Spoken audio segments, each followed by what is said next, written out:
inevitably grab I something. know. Every time we're sitting here doing this, I'm like, I could be crocheting while we're on this call, but all my crochet hooks are metal, and I wear so many rings, and I know I'd be clinking and clanking all the time. So I've refrained. Yep. My instinct is to grab a knife and just like be like flick open close, which is both annoying noise but also just like it's just like an antisocial activity. Like it's just like the worst thing to do to people if you're just like casually opening and just closing on camera with your homies. I'm pretty sure that if I did anything, any sort of fidgeting with anything, my cats would be in the booth and trying to play with me. So, and I can't keep them out of here because if I close the bedroom door, they'll just sit at the bedroom door and cry and scratch. So I can't win. Oh yeah. Babies. There's a closed door. Human, open the portal. How could you do this to me? Yeah, exactly. The foster dog has even got to the point where if we have a closet closed, he goes and scratches at the door. He's like, "Oh my god, what's in here? I want to go in there." And it's like, dude, there's like boxes in there. There's nothing in there. Boxes or clothes or whatever. Like none of this is for you. No, it doesn't smell like food. It's not a thing that you should care about at all. But he's like, but there's a closed door and my curiosity is too strong. He needs to get adopted. He's been around a little too long. Overstayed his welcome. A little bit. People always ask, like, you know, is it hard to give up the dogs or whatever? And sometimes it is. It depends on the dog a lot. But part of the thing is that like 2 dogs is kind of our limit. When we have a third, it's like very obviously too many animals. Like they're more in the way. You know, it makes everything more complicated with feeding and letting them out and all that stuff. And so it's like we have them for a couple of weeks and it's like, okay, you need to go. You need to be very cute on social media so that somebody will fall in love with you and please take you away. Whisk you away to a different, better life. Yeah. With less where the doors dogs are never closed. The only one that I've been really tempted to keep was we had 2 like black lab puppies for a while. They were mixed with something, and they came in and they were like 4 weeks old. And the first one he got adopted within like probably 4 weeks. So he was like a month older. And then we had the female for like 4 months. So like, wow, we got her at like a baby, and then she was a dog by the time we were when towards the end. And I started telling my wife, I'm like, if she's here after Thanksgiving, we're just keeping her, and then we're not fostering anymore because we'll just have 3 dogs. This is our dog now. Well, because like she'd been with us for so long that I was like, she's just, and she like completely integrated. She was like, she was staying out at night. She was completely housebroken. I was like, she's just our dog now. Like they left her with us so long. And so I kept saying like, and my wife thought I was joking, but I was absolutely not. And then like literally the day before my cutoff, I'm like, if she's here, I think I said like, you know, after the Thanksgiving break, and like on that Friday she got adopted. It's like, but otherwise we would have had her. She was a sweet one. I was able to give I always like when I can give the new owners like a bunch of puppy pics and stuff. So I was able to give them like all of the photos of her when she was tiny and adorable. Oh, that's sweet. That's so cute. I guess we should technically be like actually doing the podcast. Making a podcast, yeah. Instead of talking about dogs. Look, we can make a podcast where we talk about dogs for an hour. We could. We could. Yeah. We could talk about other things as well. So welcome to the audience, back to Behind the Locked Doors, a conference call check-in podcast where we peer pressure each other into completing our creative projects. We've been gone for a minute because there was some life stuff going on and we were all kind of busy, and it was just like, well, rather than jumping on and saying, hey, no update, we just decided to skip. So we're back after I think 4 weeks. And I don't think all that much has gotten done. Hey, hi, no update. I know that Sam has done like a ton, right, Sam? Yeah, I've been doing things. They just haven't been As in West flavored things. Yeah. I actually did do As in West stuff. Oh, wow. Okay. Oh shit! Oh wait! We haven't introduced ourselves. I am Scott Paladin. I am working on a werewolf audio drama called "It Takes a Wolf." I'm Sam Stark. I'm working on a lot. I forgot the name. A lot of stuff. A lot. Also, As in West. Yep. Hi, I'm Jack. I'm also ostensibly working on As in West.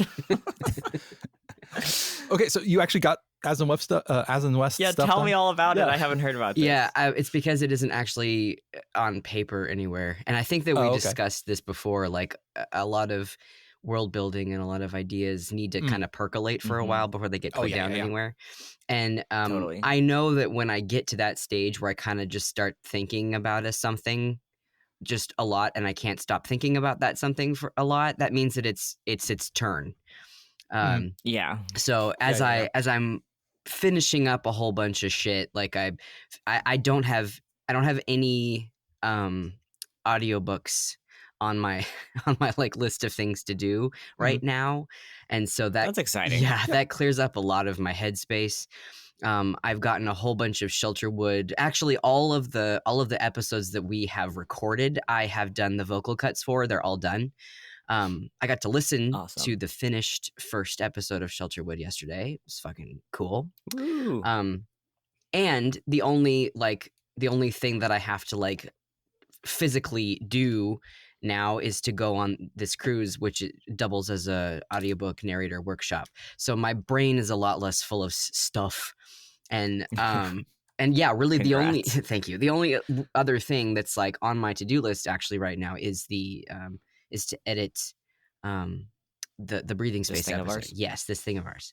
So I'm at the con this last weekend, and I was on a panel that was like, let's create a horror story together. Not that As in West is a horror story, but it's the same principles of creating, a story. Yeah. And as we were, and it was a teen panel, so it was really fun. It was like really interactive, and my friend Camden was the moderator, and she's so good with kids. She's a teacher, so she had these big, huge, they were like post-it notes, but they were like 4 feet long. They were really cool. And so we'd like make lists of what types of characters there are, what types of settings there are, and then she'd rip it off, and then I would just go like smack it onto the wall, and they were just all these lists on the wall. It was really cool. But as we were crafting these horror stories, or not, we didn't get to the actual crafting of the horror story. We just did like the getting ready to craft. I was kind of starting to apply them to like As in West. I guess I was making one shots in my head, I think is what was happening. Fan fiction of my own stuff. And and it's so important to do that. It's so fucking important. And so I just sort of started putting As in West in kind of ridiculous situations. I did like, coffee shop, and I did zombie mall. That one was really fun. Oh shit. Yeah, because it was a horror panel, so we gotta have a zombie mall. Zombie mall. I feel like we'd be copying Midnight Burger, but it was so fun in my head. And I did superheroes and a couple other really fun things, and so it really got like, I guess what I got out of it was a really strong idea of what I would like to see the relationship of the two principal characters. And it's very, very much like really super awkward brothers. It's totally that, because there's the cool one and the not cool one, but technically they're both kind of cool and both kind of not cool at the same time. So totally. I didn't put anything on paper, but I have wonderful like ideas for really kind of snappy dialogue and just really kind of really dumb shenanigans that I would love to place into various episodes. It sounds like you did a lot of brain work to put those blorbos into situations, which is very important, character work to do. I did. It was very, sometimes very the process is that you put them in a Tupperware and you shake it really hard. Yep, that's what I did. That's what I did. It was great. They come out all covered in panko and they're ready to go in the oven. We're gonna fry them up. Yeah. Fry those boys. How about you, Scott? How'd you do? I've been chugging away. I'm in that stage. I've made some progress. I realized I was like nearly finishing up with what I thought was episode 2, and then I realized that I had accidentally skipped ahead into episode 3 and I needed to back up. So shove some of that dialogue off to another document, and I basically restarted from like a halfway point or less than the halfway point. And then it's one of those things where I'm in that mode of like, I don't know if anything I'm doing is good, but it probably is. I go back and I read it and I'm like, okay, this is good. But it's a real struggle to get things down. I feel part of that's just like executive dysfunction stuff where like literally the act of sitting here at this computer where I have so many other distractions and other things I could be doing is not good for, productivity. And some of it's also the I haven't like one of the watchwords of creation for this project has been like, all gas, no brakes, like do the stupid thing, do the wild thing. Because every time I look back at what I've done, I'm like, oh, the things I like the most are where I did it not out of obligation, but because it just sounded like fun. World building elements and characters and things like that. And my instinct when I sit down to write is like, oh, well, what would a noir story do here? And that's not the right approach. The approach is like, what's fun? What would be like the thing that will give me passion? But that's not for some reason, that's not my instinct. And I have him to like verbally remind myself. I have like been saying out loud, like, no, do the wild, like do the crazy thing. I actually would love to bounce something off of the two of you real quick. Cause I'm at a stage where I realized that what I needed to do was basically one introduction episode. Episode 2 needs to mostly be about like setting pieces on the board. So namely we have the main character and the pillar and the counselor. Those have all been introduced, but I need the rest of the family. So I need, the Scion, the Fiend, the Fuck Up, all of these characters need to come on the board and probably bring a couple of other weird people with them so that over the rest of the series, we can deal with each one of these pieces. It's freaks and weirdos time, baby. Yeah, basically. And that's all well and good. But the thing I keep struggling with as I'm writing this episode is that there's no room for the Beast in this episode. There's like not a reason for that character to come out. And I am part of my gut says that like, oh, but there should be like an action piece. There should be like something exciting happens. There should be a reason to bring the Beast out so that the Beast can also interact with some of these characters and we can get some interesting dichotomy there. And also because I would like to I just want that character to have some more airtime too, so that we as the audience get to see them. But I don't have a reason to do that here because there's like not like there isn't a justification for it. Like within the fiction, I can manufacture something, but that feels, I don't know, disingenuous. I'm not sure. So I'm interested to hear what your thoughts are. Well, here's a question. Yeah. Is there anyone in the like vampire family who might have like such a beef with this protagonist character that it would be like on site when they meet them, like, oh, we're gonna throw down immediately, and then the rest of the family has to be like, whoa, what's going on? Like, very possibly. Why is this happening? Very possibly the Scion who like runs the family and is the one who like sort of turned everybody to crime, absolutely is pissed that his dad has brought in like an outsider, right? Like he's like, no, this is not something that we should be handling this internally. Also, like just getting all kinds of butthurt about this whole thing.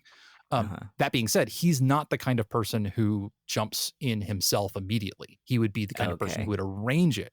So, but that being said, there are other opportunities for him to arrange something. So he, one of the other siblings, the Fiend, is there. I looked it up. It's one of the. She's the one who gathers the food for them. She's the one who brings in people for them to drink. Right. Oh, okay. That's her like role in the society. But she's also like their principal soldier. Like she's the one when they go to do a gang war, she's the one they send out. And so it would be possible for the Scion to arrange things such that the Fiend fights the main character, and we have a demonstration of what that might look like, which is an interesting idea. And I would. No, that's probably the way to do it. You're probably okay. That this is why I bring things to you guys, because like one question and I'm like, okay, no, that probably fits it.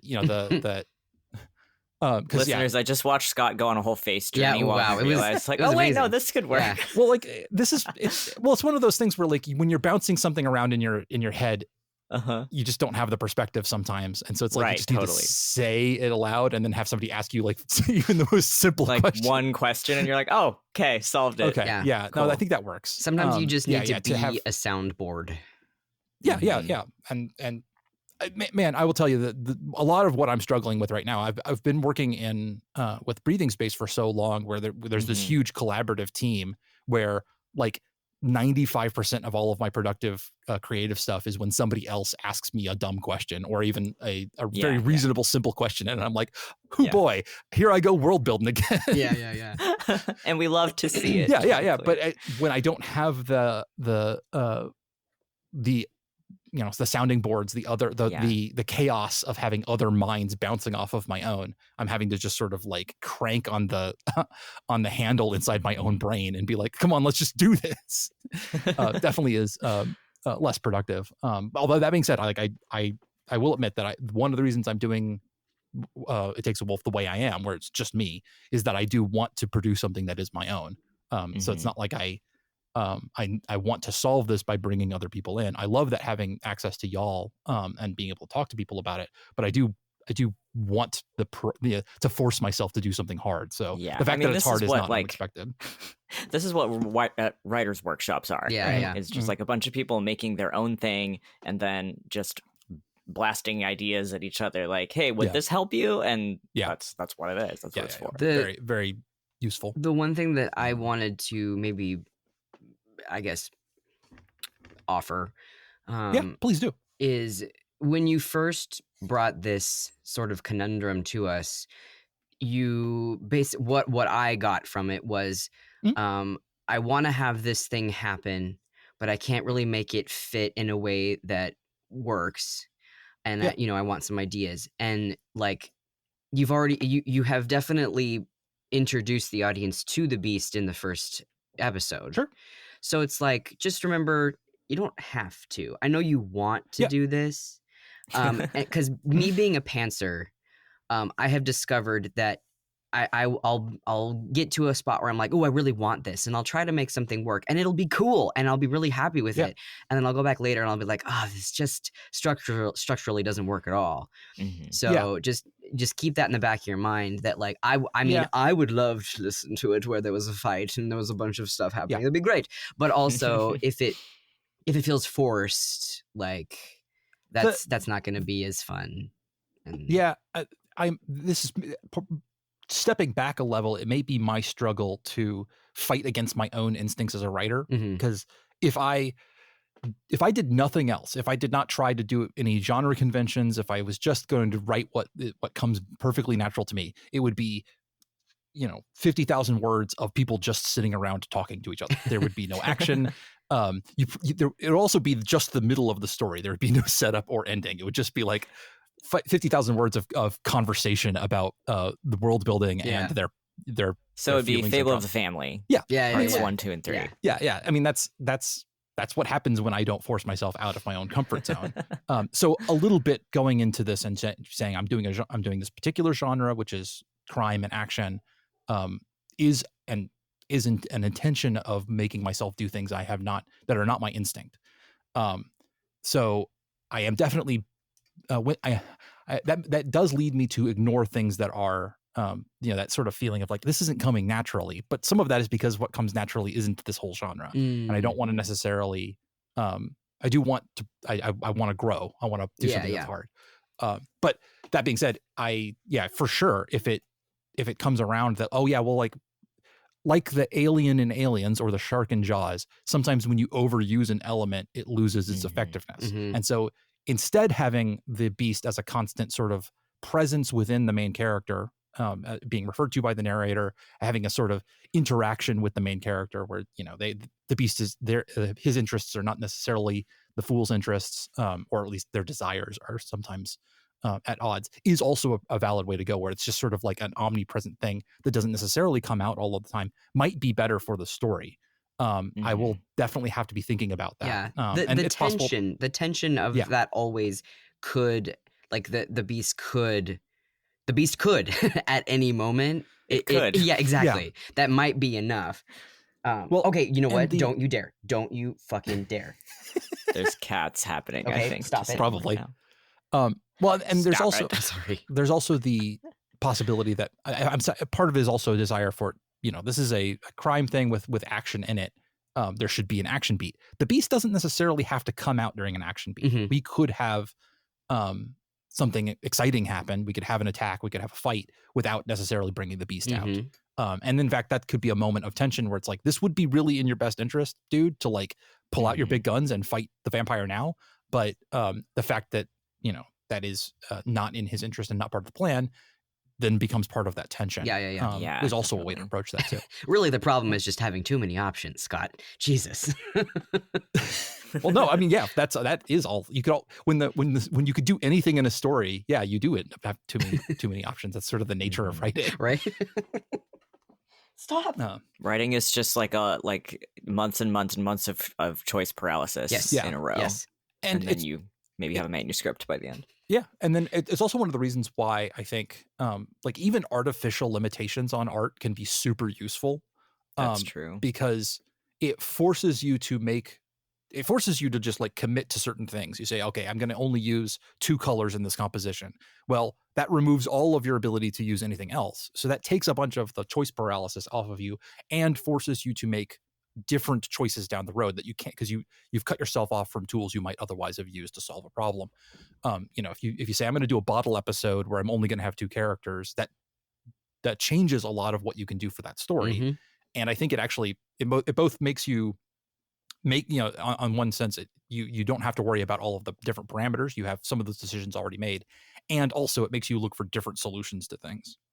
So that's actually a good point, is like sometimes you just need to like say, no, I can't do everything. I can't do anything. I'm going to have to put limitations on myself. So. Yeah. I'm also going to do I was mentioning that like part of this is just literally like when I sit down to write, sometimes it's really hard to like actually get myself to do it. That is anytime you're tired and stressed and have a brain that works like mine, that is not unusual. I think that a lot of people can relate. I'm going to try an experiment, which is that tomorrow after the Breathing Space premiere, I'm going to do office hours on the Discord. So there's I love that. I'm going to literally I think I'm probably just going to share my screen on the like VoIP, one of the VoIP channels. And so then it's like, hey, whether that anybody's in there, they could be looking over my screen. So like browsing Reddit and or watching YouTube shorts or whatever is now embarrassing. Everybody can see you doing it. Yeah. So we'll see. And I know that this is a technique that some people have used for like, if they need to get their bills done, they will all jump on a Zoom call and everybody will silently do the thing that they're supposed to be doing, just in one another's presence. That's kind of cool. I'm going to give that a shot. We're going to see how that goes. If it works, maybe it'll be regular. If not, but anybody who's listening to this and wants to jump onto the server, you are welcome to pop in. And if you even want to peer pressure Scott, if you want to peer pressure me, or if you also want to make use of it and do the same sort of thing, I will allow some people to share their screens and stuff, and we can we maybe all can get some of our stuff done. So I want to peer pressure you so bad, but I'm going to be on a plane. Well, if this works, there'll be opportunities in the future. So. And you're already peer pressure. Like the fact that you got stuff done makes me want to work on my own thing too. You know, like that's the purpose of this podcast. Never mind. I'm already doing it. Yeah. The fact that like as we speak, the fact that we've all gotten as far as we have is only because we've been like meeting regularly to talk about it. It's true. True. Right. Yeah. Okay, so do we want to set some goals for the next 2 weeks? So personally, I'm apartment hunting right now. My wife and I are trying to find a new place to live. So between that and working on my finale stuff for Breathing Space, I'm going to be very, very gentle with myself the next like month or so. Gotcha. I'm not going to set any hard goals for me. Okay. Between now and then. Good luck. Yeah. Thank you. Yeah, that's always stressful. Yeah. I think I kind of went over them already. I have This Thing Is Ours to edit, and that should be done by the next time we meet. Gotcha. And I'm going to set another goal that I will have, let's say, my next basic outline, like really super skeletal outline of As in West episode. Cool. Yeah. Sick. I am going to. I don't want to make any promises on It Takes a Wolf because at this point I'm just like I'm not making fast enough progress to have a rate. It's just coming in fits and spurts. But I will say that I'm using this as an opportunity to talk about other projects. I have been lax on my breathing space finale stuff. I need to actually get in there and wrap my head around what I'm doing for both of those. Let's go. Yeah, like I have a vague idea, but part of the thing is I know it's supposed to be more integrated this time than we have in the past, because there's like a whole like transition and stuff, and like I'll admit my brain just hasn't great. It's all slid off like the like gack off a wall. Like it just like didn't even leave a residue. I haven't had any. The wall of your brain is so smooth right now. I haven't had any extra space for finale stuff at all. I know that there's a whole bunch of conversations happening. And Jack, I read your great Marin and LMA thing. Oh, thank you. Yeah, it was good. And it's funny because like I actually spent like 4 days not looking at the entire Discord, and then when I came back, it was like there was so much, and it was great because I kept looking and I was like, oh, C's in this scene, oh, C's in this scene too, oh, okay, more C. So I'm just gonna sit back. I have great news about how much recording you got to do for the first half of this finale. Right, so I'm just sort of like, I'm gonna sit back and let everybody else worry about this, and then I will show up to record. Yay. The finale is gonna be good for C enjoyers, that's for sure. Yeah, C enjoyers get fucking excited. Your boy is here. He's doing eating stuff. Fried everything. Eating fried food, hanging out with his wife. Good for him. Yeah. But I think that's gonna have to be my contribution to the finale, is just being in it, because I don't. I'm also sliding off of it in regards to my brain. That is totally fine. Yeah. That's how it works. Like I said, I'm the same way right now. It's like I see other people talking about it, and I'm like, I can contribute when somebody asks me something specific. And I read your thing; it was great. But like, and I appreciated your feedback a lot. The overall structure, I'm just like, I know there's a thing. It's a thing. There's a structure. There's a structure, and I know kind of what I'm signed up to do, but I don't know if it's supposed to like how it keys into anything else. Right. Like that's my goal, is to just understand the finale. Figure out what's going on in there. Reread all of the stuff that it's supposed to do, and then be like, oh, okay, I can do that. All right. Well, in that case, we will I will catch you two, and we will catch the audience in 2 weeks. All right. Perfect. Bye. Bye, everybody. Bye-bye. Thank you for joining us for Behind the Locked Doors, a library of cursed knowledge, production, podcast thing. I don't know. If you are interested in any of these projects, you can head over to library.horse, which will eventually redirect to a webpage once I make it, If you want to support the podcast, we do have a Patreon. It's patreon.com/cursed knowledge. See y'all next week. No, wait. See y'all in 2 weeks.